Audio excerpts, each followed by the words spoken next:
Om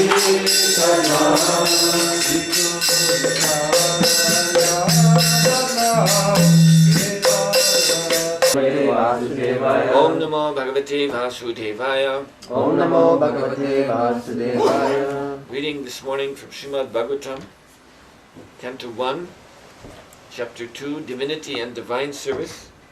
It's text number 30? Yes. Text number 30.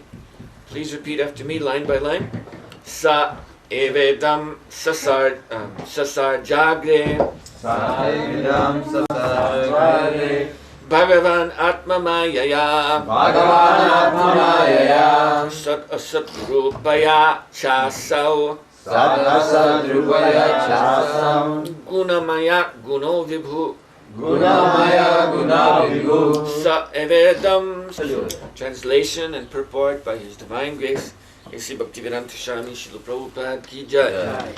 In the beginning of the material creation, that absolute personality of Godhead, Vasudeva, in his transcendental position, created the energies of cause and effect by his own internal potency. Purport. The position of the Lord is always transcendental, because the causal and effectual energies required for the creation of the material world were also created by him. He is unaffected, therefore, by the qualities of the material modes. His existence, form, activities, and paraphernalia all existed before the material creation. There's a asterisk here and a footnote by Srila Prabhupada. He states, Sripad Shankaracharya, the head of the Mayavad school, accepts this transcendental position of Lord Krishna in his commentation on Bhagavad Gita. So the purport continues. He is all spiritual and has nothing to do with the qualities of the material world, which are qualitatively distinct from the spiritual qualities of the Lord. Sa evedam sasar jagre Bhagavan Atma Mayaya Sarasat Rupaya Chasau Guna Maya Guno Vibhu. So, you may repeat this translation after me. In the beginning of the material creation, that absolute personality of Godhead, Vasudeva, in his transcendental position, created the energies of cause and effect by his own internal energy. Mukam Kuroti Bachalam Mangalanayate Garimya Kripatanam Bande Shri Guruni Nitaranam. So, Srila Prabhupada has mentioned in his footnote Shankaracharya, who is the propagator of the school of thought known as Mayavad. Now, Prabhupada has mentioned that in his Gita commentary, Shankaracharya has stated Narayana Paro Vyakta, that Lord Narayan, Paro means he is above or beyond, Vyaktat, Avyakta. Avyakta is the Mula Prakriti, the root of material creation. Avyakta means unmanifest. So, just like a flower, we have flowers here. So, when the seed of the flower is implanted in the garden bed, then we don't see anything. This is, but there is a seed, and from that seed, a root appears. This is all still underground. So this is called Mula Prakriti, the root state of material nature. It is Avyakta. You don't see it. Then it comes out. That manifest state is called Vyakta.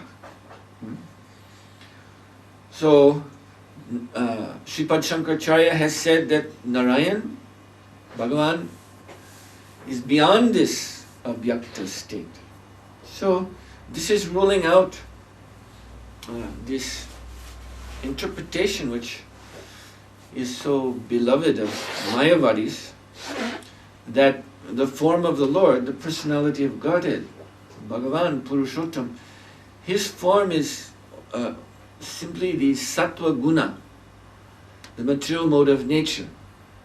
You see, they try to make it sound nice by saying, oh, it is the purest state of the material mode of goodness. That is the form of Vasudeva. But if it is only the material mode of goodness, then that means it is after, not before, this Mula Prakriti. You see? Because this, when the modes are appearing, that is already this Vyakta Mahatattva. Then the creation is manifesting. You see? The modes are engaged. This is then called Guna Prakriti. There's Mula Prakriti, the root state, and Guna Prakriti, when the qualities are out. So this is the Mayavadi, standard Mayavadi idea, that the form of Vasudeva, Narayan, Krishna, that is already this material mode of goodness. So it is part of the Guna Prakriti. It is part of material creation. Then it is not transcendental. You see? But again, as Srila Prabhupada mentions, Shankaracharya, who all these Mayavadis consider their Adi Guru, therefore they call him Adi Shankara, Adi Shankaracharya, he said Narayana Parovyakta, that Narayana is beyond this Abhyakta Mula Prakriti. That means he's beyond matter. Unfortunately, Shankaracharya did not elaborate. He gave these ideas are there embedded in his philosophy. But he did not elaborate because his mission was to propound impersonalism. Impersonalism in the name of the Vedas, in the name of Vedanta. This was to bring the people up from Buddhism, which is Shunyavad or voidism. So he built a bridge. Therefore it is said, Mayavadam asakshasham pachanam baudamuchite. That the Mayavadi impersonalist philosophy, it is a kind of Buddhism, but it is given in the name of the Vedas, whereas Buddha Dev, he rejected the Vedas. So Shankaracharya, he reinstalled the Vedas as the sacred literature of India, but he gave a philosophy that was building a bridge from the impersonal, that very voidistic impersonal idea that Buddha established. He built a bridge from that to the concept of impersonal Brahman, Brahma Jyoti, the light of the absolute truth. So, what the Mayavadis don't know is that this Brahma Jyoti is the effulgence, the prabha of Krishna. And that is declared very clearly in the Brahma Samhita, Yasya prabha prabhavato jagananda kotim koteshva sheshu vasudati vibhuti binam tad brahman nishkalam anantam ashesha bhutam govindam adi purusham tamaham bhajami. So the Adi Purusha, the original person, is Govinda, Yasya Prabha, and he has effulgence. And this effulgence is glorified in the Vedas, in the Upanishads, this Vedanta literature. Tad Brahma, that is Brahman. Tad Brahma Nishkalam Anantam Ashesha Bhutam. It is limitless, Anantam Ashesha, unending, Nishkalam. There's no form, no activity there, all-pervading light. But that is the effulgence of the Adi Purusha, Govinda. And then it says, out of this effulgence, Yasya Prabha Pavaro Jagananda Kotim Koteshu. It means millions and millions of Jagat Anda or universes. They appear out of this effulgence. In other words, a material creation. It flows out of the light of Brahma Jyoti. Like in the light that streams through the window, we can see so many particles of dust floating. So just like that, the light streaming from the body of the Lord, there's so many universes, material universes. And this universal manifestation, that means the enaction of the Triguna. That is the Triguna Prakriti. So it is clear Yes, Brahman is before that, but before Brahman is Krishna. So, the Mayavadis of Shankaracharya's school, they have this radical distinction between Brahman and Maya. And this is a very interesting contradiction in their philosophy, because they take for themselves the title Advaitist. They say their philosophy is Advaita Vedanta, non-dual Vedanta. And yet they radically separate Brahman from Maya. You see, so then you actually have two ultimate facts. There is Brahman and there is Maya. And how they go together, that is one of the, that point the Mayavadis say is anirvachaniya. You can't talk about that. Don't ask any questions about the relationship of Brahman and Maya. They'll say there's no relationship. This Maya is illusion. It has no connection to Brahman.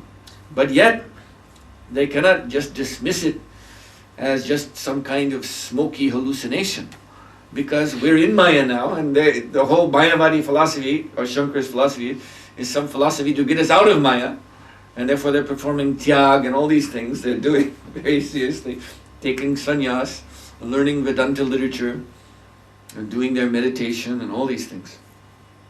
So Brahman is not, Maya is not so easy just to, dismiss with a wave of the hand like it's a puff of smoke. So somehow Maya is very powerful. But they deny that it is a Shakti of Brahman. It is not the power of Brahman. It is something separate. What it is, they don't want to talk about. So then this is not Advaita. This is a wrong name for them. They're not Advaitists. Because they have these two facts, Brahman and Maya.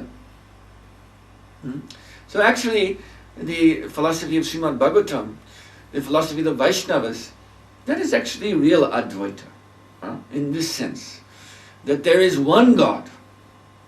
This is the statement of the Vedas. Eka Brahma, Ditya Nasti. There's only one Brahman, one absolute truth, one God. There are not two. There are not two ultimate truths, like Brahman and Maya, something like this. There's only one ultimate truth, and that is God. That is Krishna. Ishvara Parama Krishna Satchitananda Vigraha Anadi Radir Govinda Sarva Karna Karnam.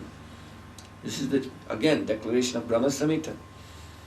That the Supreme Ishvara Parama is Krishna, and his form, he has Vigraha form, but it is Satchitananda, it is eternal, full of knowledge, full of bliss. Anadi, he has no beginning. Adir, rather, he is the beginning of everything else. And he is known as Govinda. He is appearing as cowherd boy. Sarva Karna Karnam, he is the cause of all causes. So, this Maya, as we're learning, this Maya has a cause. This Maya is not standing alone as some separate factor. Maya has a cause, and that cause is Govinda. The Brahma Jyoti, the Brahman, that the Mayavadis want to merge into, that has a cause. That is not the ultimate cause either. That cause is also Govinda. So now, accepting that God is the supreme absolute truth, the ultimate source of everything, then how are we to understand this verse? In the beginning of the material creation, the absolute personality of Godhead, Vasudeva, in his transcendental position, created the energies of cause and effect by his own internal energy. You see, this is also, even we become theistic in the sense of accepting one supreme, ultimate Lord, God, personality, divine being. There are still philosophical problems left over. And this verse is pointing to the problem of understanding the Lord's relationship with his creation. Now, Christianity is well known in this world as a theistic religion, they believe they're not impersonalists. They're clearly personalists. They may not have such a very exact understanding of who the personality of God is, but they do say that God is a person. And so therefore Srila Prabhupada, very kindly, he used to say, just for that reason alone, we can accept them in the broad definition of Vaishnava. We can accept that religion in a broad sense, in the broadest sense, as belonging to Vaishnava, because they're not impersonalists. But yet, there is a big problem with the Christian theology. Their explanation of creation. They have a doctrine in the Latin language called creatio ex nihilo, which means creation comes out of nothing. Nihil, like there's a word nihilism. Nihil means nothing. So this ideology was propounded by one of their early church saints, Augustine. He's one of the founding theologians of Christianity. And his reasoning was that God is alone in the beginning, and God is of transcendental substance, whereas the material world is of a different substance. Material world cannot have come from God because God is transcendental. You see, this is being stated here. Now, Bhagavan Atmamaya, in the beginning of material creation, the absolute personality of Godhead Vasudeva, in his transcendental position. You see, this is being pointed out here, that God is in a transcendental position. Now, transcendental means above matter. So this is Augustine was looking at this as a problem. Here's God. He is of a divine substance. He's alone. That means he has no one else there to help him in creation. He must be the ultimate source of everything. But he is transcendental, and the creation is material. So how can they be connected? So then he thought of this, that God is so powerful that he willed creation to appear out of nothing. Not from him, not from himself, but just out of nothingness. He just said, let there be creation, and poof, it came out of nothing. Now, you see, Western philosophers, I don't even have to bring in any, from Vedic Shastra, any attack on this, because it has been, the Christianity has been thoroughly dismantled by their own, the own European Western thinkers. They have looked at this and they have said, this is not satisfactory. If you say that everything comes from nothing, then we should still be seeing that now. If that is actually the order of creation, the natural order of creation, God has said, let there be creation out of nothing, then we should still be seeing that now. Because creation is going on, you see. Things are being renewed all the time. So creation is still active. So then we should be able to see in nature that, look into the sky and suddenly, a tree will appear in the sky, or, a mountain will appear from the ocean, or, things should just appear. A woman can give birth to a giraffe, or there shouldn't be any kind of logical connection of one cause to another if ultimately everything comes from nothing. Things should just pop out by themselves. And so this is an argument by their own European, Western, post-Christian philosophers. And this is why modern science, the European science, Western science, has become so strong and is strangling Christianity, at least the Christian doctrine. Of course, there are many Christians who have faith, but when it comes to these kinds of issues, what are they able to say? Whenever a Christian opens his mouth to start arguing some philosophy, everyone, they laugh. Everyone's heard enough of it, They don't want to hear Christians defend their ideas of creation and They're anti-evolution arguments because they think it's absurd. They say, you are the people before Galileo, you were saying the earth was the center of everything, and all the planets and everything was moving around the earth, and you were saying the moon and the planets above, they're all of a different nature than the earth, of some divine heavenly quality. But we have seen through our telescopes that earth is just another planet, and the other planets are just stone and dust like this planet. So you have all these things that you have said, and they cannot be defended in any way, so don't talk. And the scientists, they have the better idea. They're talking logic, they're talking reasonable creation coming from a logical source, you see. So, but also science has a problem too in explaining the ultimate source of creation. At least science argues that creation must be logical. Like here, the words sadasat, cause and effect. So there must be a logical relationship between cause and effect. But the thing is, when you study this creation, you find, yes, there's an effect and it has a cause, and that cause in turn is an effect of an earlier cause, earlier cause, earlier cause. So then what is the beginning? What is the first cause? And this is where science is also becoming baffled, because they have thrown out the idea of God. The Christians couldn't explain it properly because of this ex nihilo idea, everything coming out of nothing. So they're baffled, and then the scientists also, this is inductive reasoning it's called, by starting from now and trying to think back. Christians started from a false premise, a false deductive idea of everything coming from nothing, and they moved forward with that.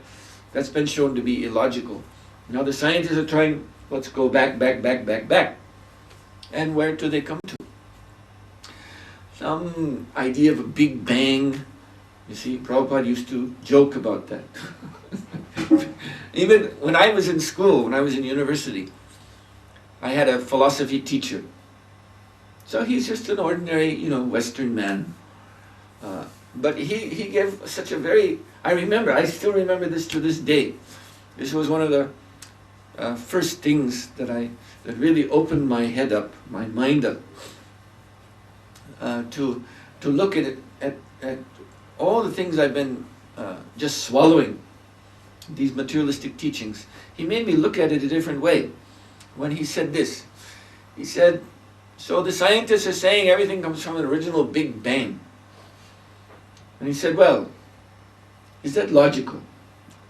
That maybe for scientists, according to their way of looking at things, they can accept that. But here I'm teaching philosophy. So philosophy really stresses logic and reason, even more so than science.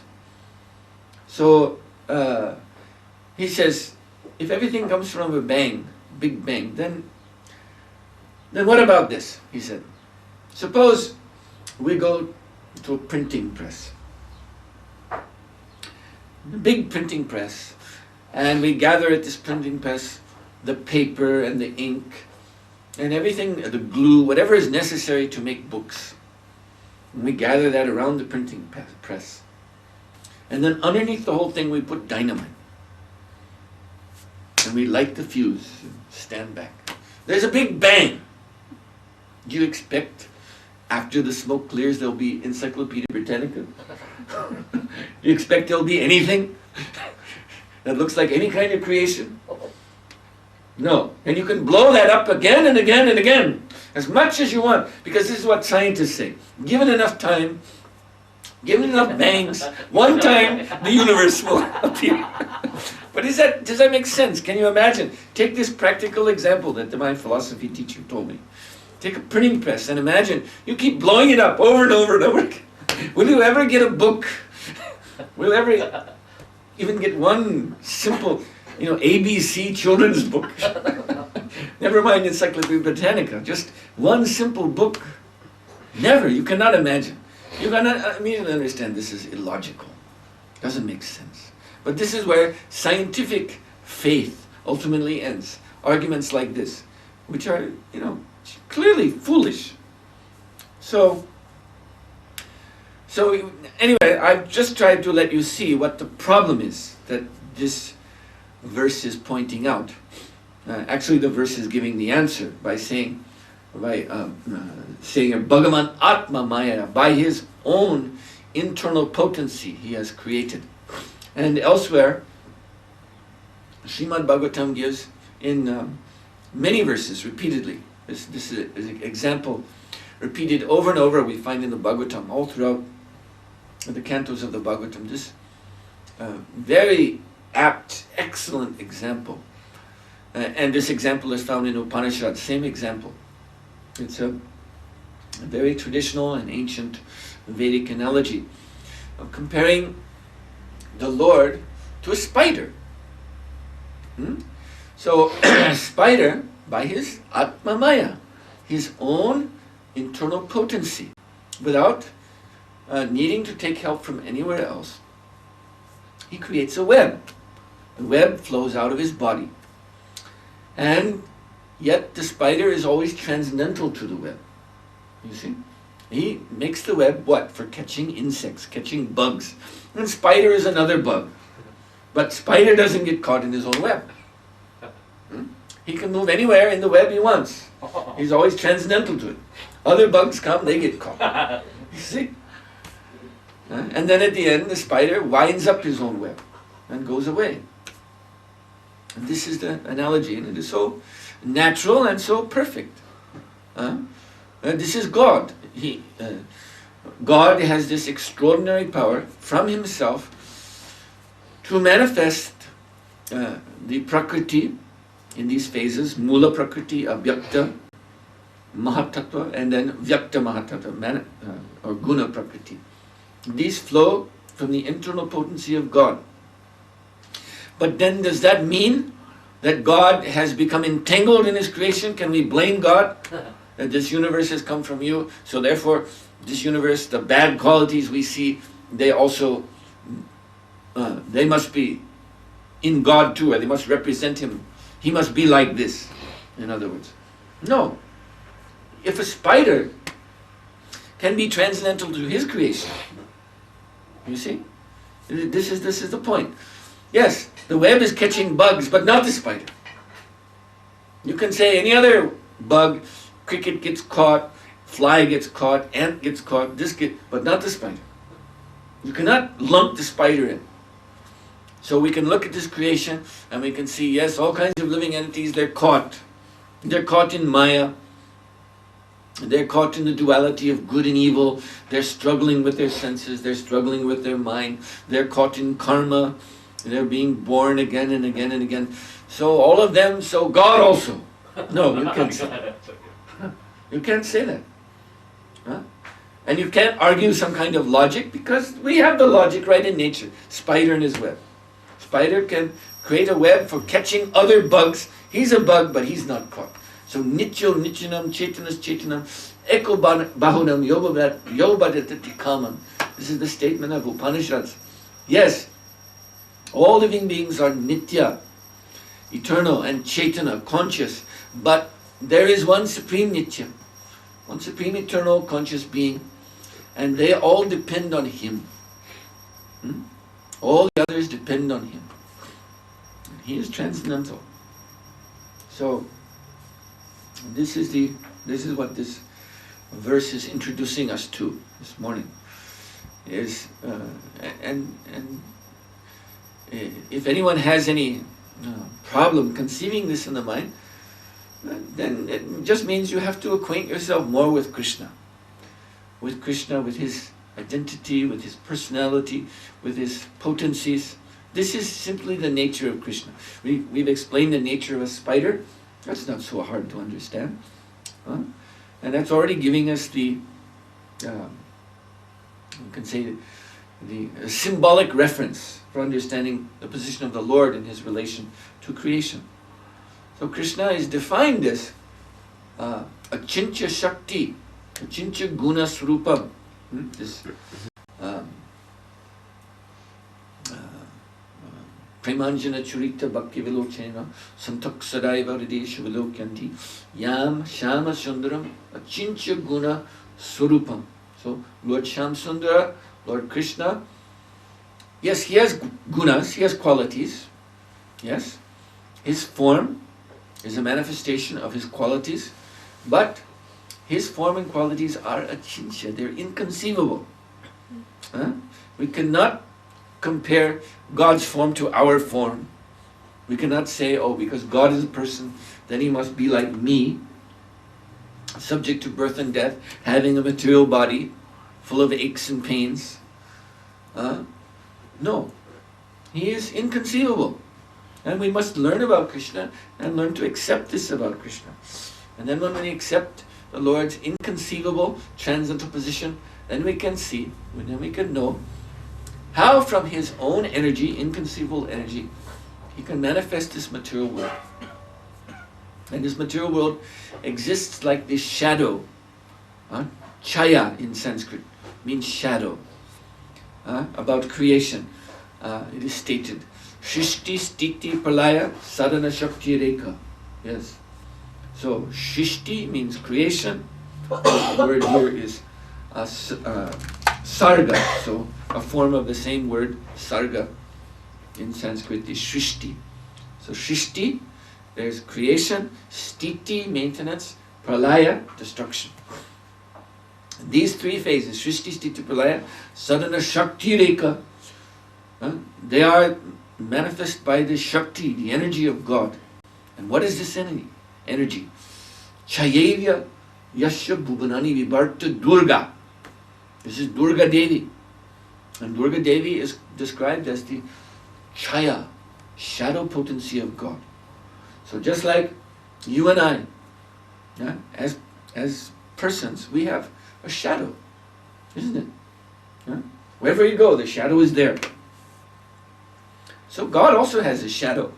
But you see, his nature is Achincha Shakti. His qualities are inconceivably potent, wonderful. So God's shadow is this entire material creation.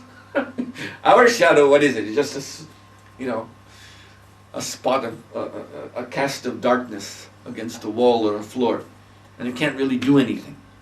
If I want to turn the page of this book,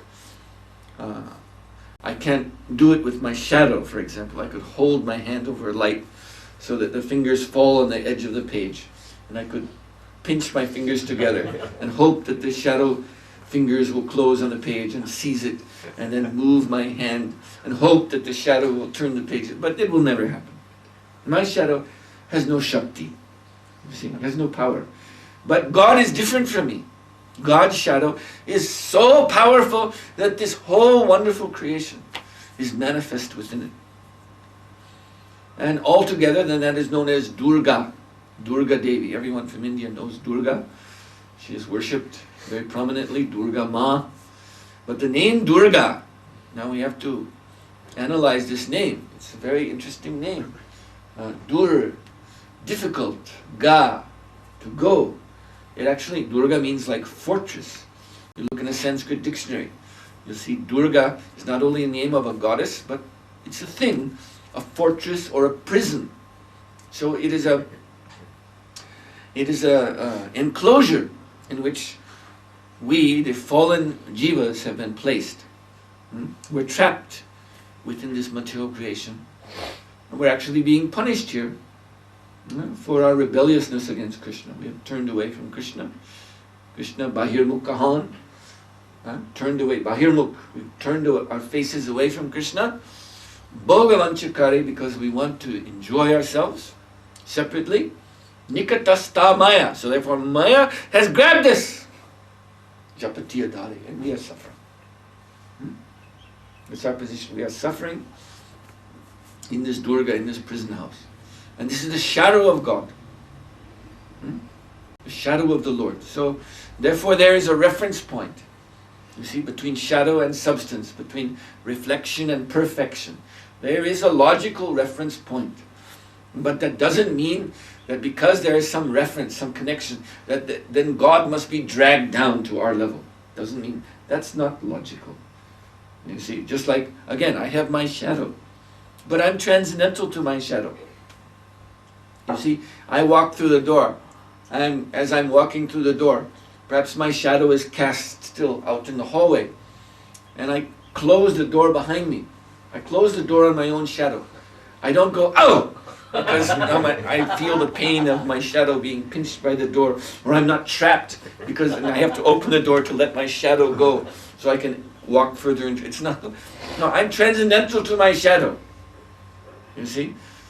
Or if I go into the kitchen where Mataji is cooking, and when she's cooking, some speck of hot ghee pops out and falls on the ground where my shadow is. So I don't feel pain from the hot ghee touching my shadow.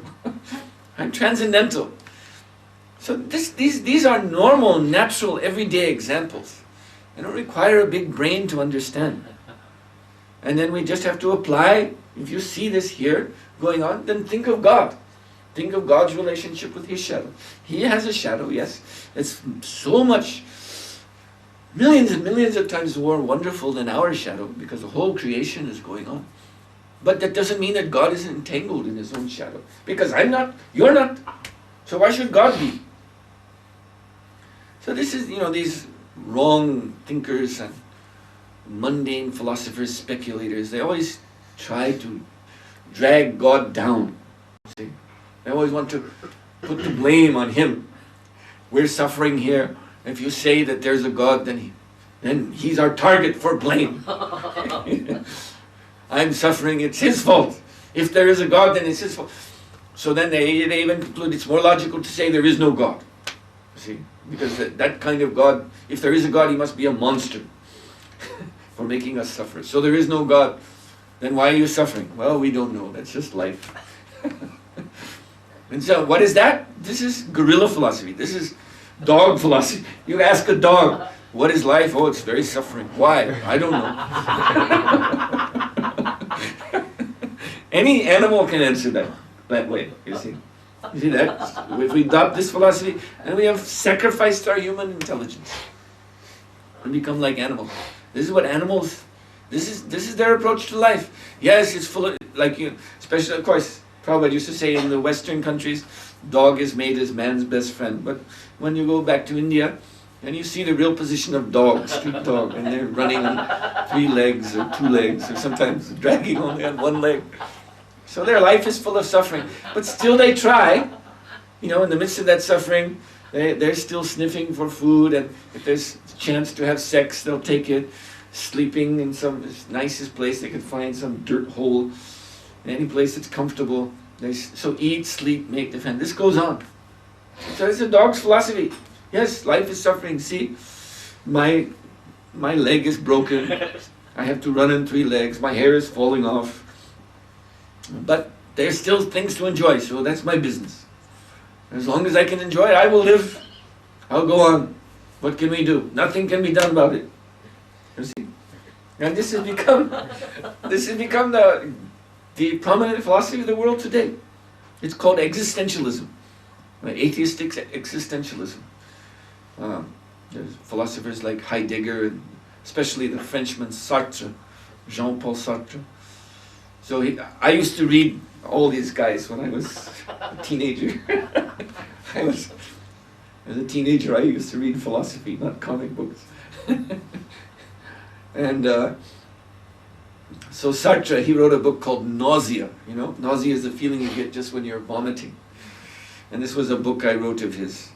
And so he's describing life. Life is so disgusting, it makes you want to vomit. But that's all there is. You see, you just have to accept it. That's the philosophy. It's dog philosophy. Any dog, any animal has that same idea. So we can't give people credit for thinking that way. That means they become very foolish. It's a tragedy. So this Srimad Bhagavatam is giving us the real philosophy of life. The real philosophy of hope, of looking forward. Yes, now we're in this body and all these problems are there, but if we can understand this philosophy of Krishna consciousness and act under it, serving Krishna, because we are actually not the body and we're actually not material, we do not belong to this material world, then by Krishna's grace, we will go back home, back to Godhead. And there realize all of our desires, all of what we want actually.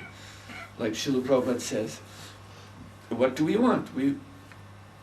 If you study everyone's behavior in the world, what they're seeking, you see that they're seeking their own spiritual nature. You see, people are looking for eternality. So, nobody wants to die. That's why people, they go to doctors, they you see them jogging or doing other exercises. They're trying to stay fit, watching their diet, taking medicines, because they don't want to die. They want to live on and on and on as much as they can. So this is one great desire, you see. And then, next thing, chit, knowledge. Everyone's looking for knowledge. Therefore, they watch television or read newspaper or go on the internet, listen to radio, gossip with their friends to hear what's going on in the neighborhood. You see? Everyone's seeking knowledge. They want to be informed. Going to university, going to school, learning. You see? You're teaching seminars to people. They want knowledge because they believe this will improve our life. So this is our nature actually as spirit souls, full of knowledge. And then finally, ananda, bliss. And this is why people, drinking, smoking, whatever they're doing, all in the name of trying to be happy. But you see, as long as they remain under this maya, then these activities that they do in order to attain like longer life. When you jog, jogging for longer life, but you're breathing harder and using up your breaths. Everyone has a number of breaths allotted, so when they jog, they're losing their life actually. In the name of knowledge, knowledge, watching television, reading, this is ignorance. They're becoming more and more covered by ignorance in the name of getting knowledge. And then ananda, yes, in the name of pleasure, these things they do, is again, like Sartre was saying, nausea. It brings you to the point of wanting to vomit. So it becomes so disgusting, all these things that they do. And they themselves know it. They know it. That's the attitude today. The most recent form of Western philosophy they call postmodernism. Because the modern era, which they say has already ended. Right. Now the word modern is obsolete. So the modern era ended in the 1960s. So there was still hope. This is the idea. Modern era, all this technology coming up, expansion of science and comforts of life, all these things, televisions were being in it. So there was hope. There was hope of a future and something to look forward to. But now postmodernism, nothing more to look forward to. Everything, these things may go on, but they're not making anyone excited anymore. Now the attitude is to, like you see these young people all dressed in black and, keeping a face like stone, looking permanently disgusted all the time. This is the fashion. This has become the fashion today. You see, bleak. Nothing to look forward to. That's all. That's all naive, foolish, square to think that there's something good in life. Everything is bad, useless, rotten. You see, this is postmodernism. So they're all disgusted. This has made them disgusted. But actually, if we can come to our real nature, spiritual nature, then we will get the real goal. Real eternality, real knowledge, real bliss. And so, this is the philosophy of Srimad Bhagavatam and the practice of Bhakti Yoga. Alright then, I'll stop here. Thank you very much. Srila Prabhupada ki jai. Is there any question? Yes? You were saying that Buddha came in, but Buddha was the incarnation of Krishna. Yes. Why did he come and take people away from Vedas and then Well, he came because the people he preached to were polluting the Vedas. They were spoiling the Vedic knowledge. before Buddhism, the philosophy that had come up into most prominence in India was karma mimamsa. This is originally taught by the Vedic sage Jaimini.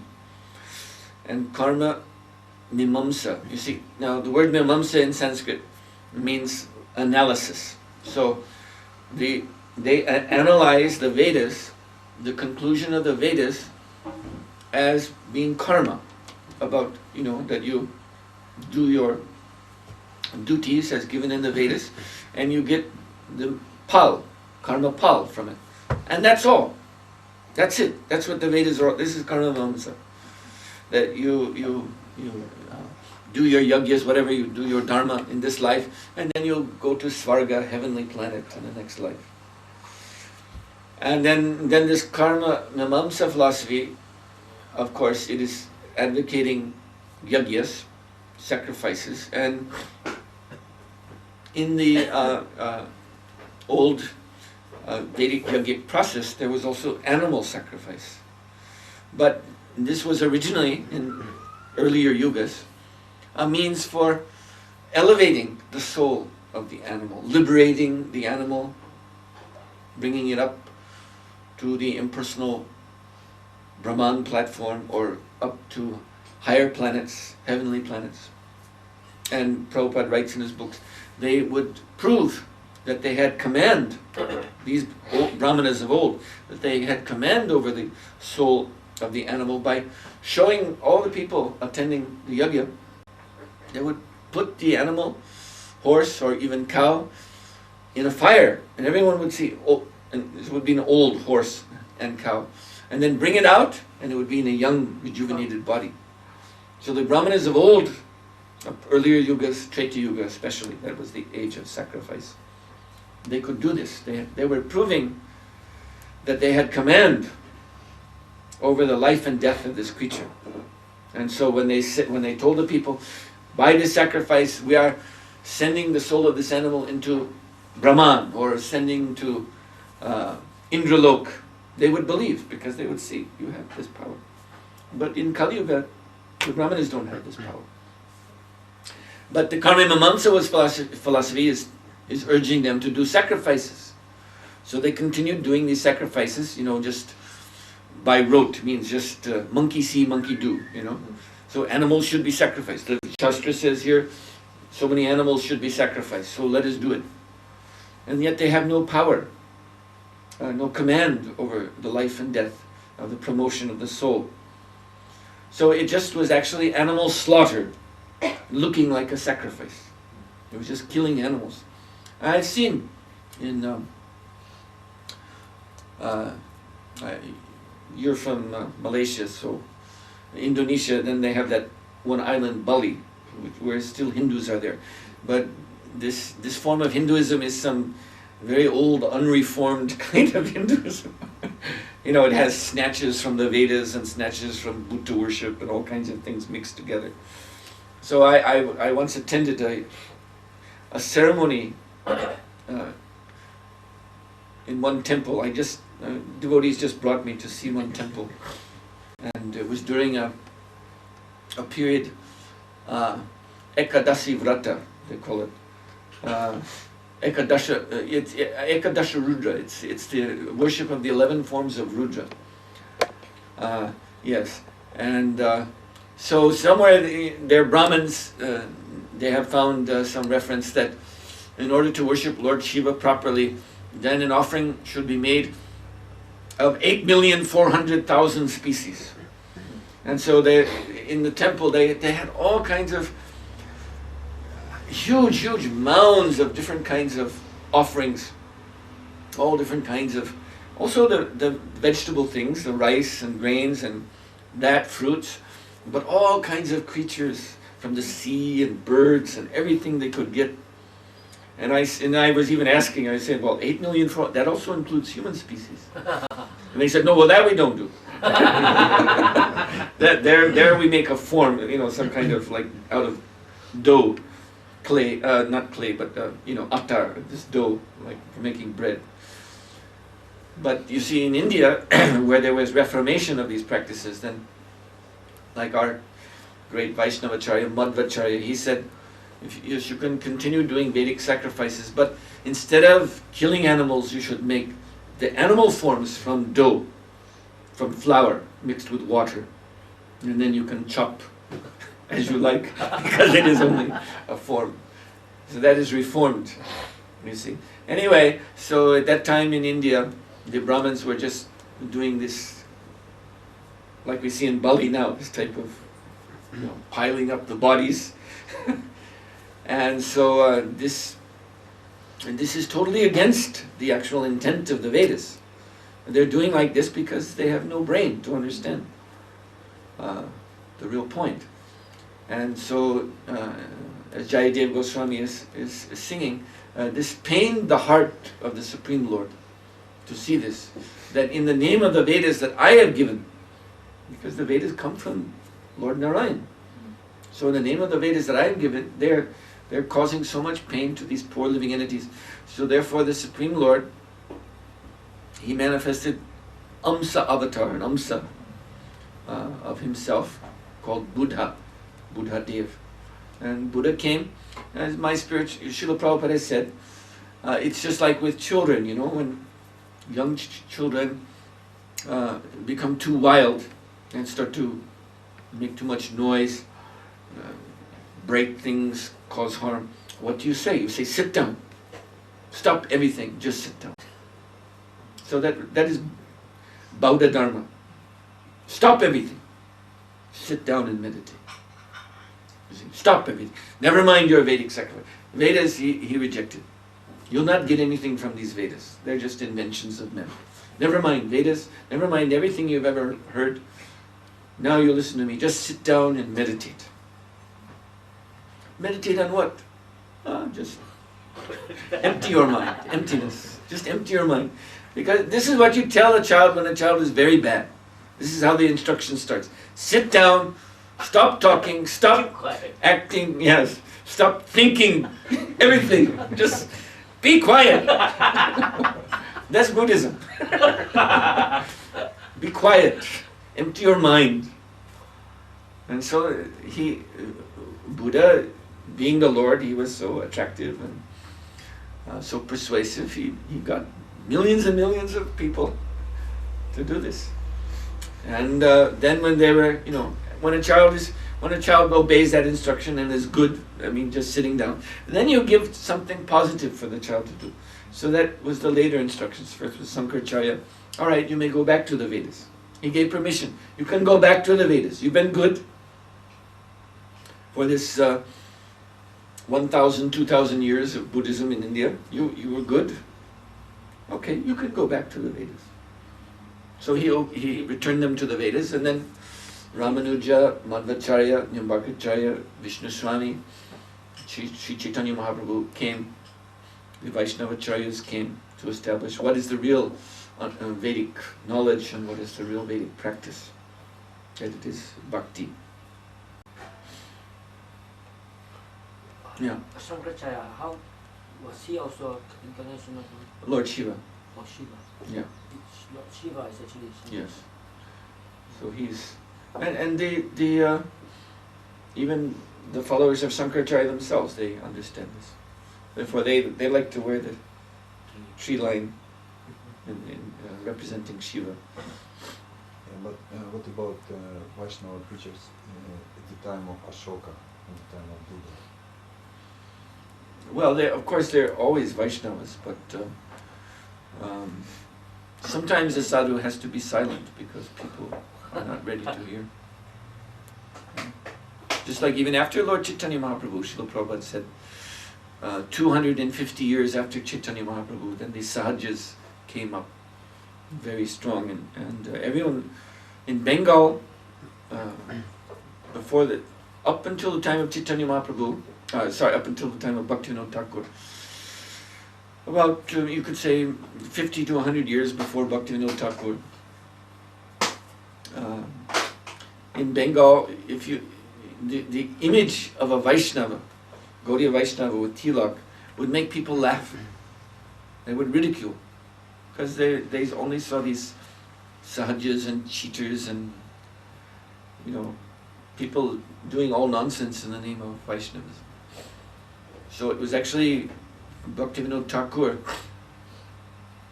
who re-established the authenticity of Lord Chaitanya's philosophy and teachings and movement, and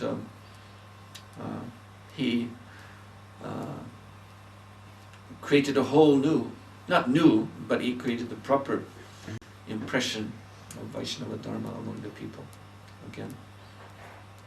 So it sometimes happens. Before Bhaktivinoda Thakur, or even at the time of Bhaktivinoda Thakur, there were other pure Vaishnavas, but